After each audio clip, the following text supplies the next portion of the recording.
Sébastien et Henri travaillent pour le recueil social de la RATP. Plusieurs fois par jour, ils arpentent les stations parisiennes. Leur mission, sortir les SDF du métro. On en compte 300 environ sur tout le réseau. On arrive, on prend contact avec eux pour ceux qui veulent venir avec nous déjà, parce qu'on ne les force pas, on leur propose des services. Donc on leur propose Charenton, mais d'autres structures.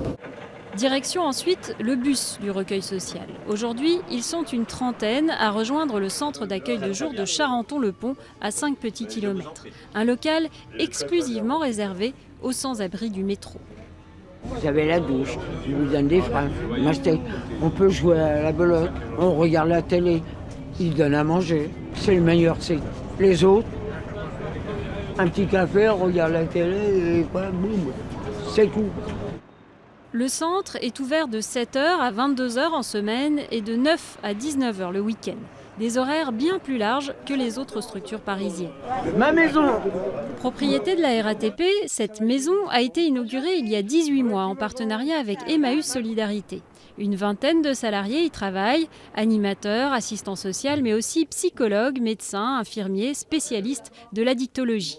40 personnes par jour maximum sont accueillies, soit beaucoup moins que dans les autres centres. Du sur-mesure pour un public très particulier. Vous avez déjà des gens qui ne savent plus ce que c'est que la vie au jour, parce qu'ils sortent du métro que de nuit. Vous avez des gens qui ont des problématiques de santé extrêmes, qui est souvent lié d'ailleurs à un problème d'alimentation, voire des problématiques psychologiques. Jean-Jacques vit dans le métro depuis 2 ans. C'est un fidèle du centre. Il y a un plus ici,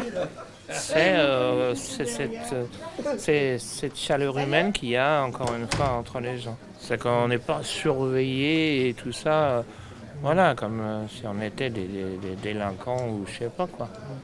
Le centre compte aujourd'hui 1 millier d'habitués qui viennent à tour de rôle. Depuis qu'il a ouvert, une dizaine de sans-abri sont sortis définitivement du métro pour entamer une nouvelle vie, en plein jour cette fois.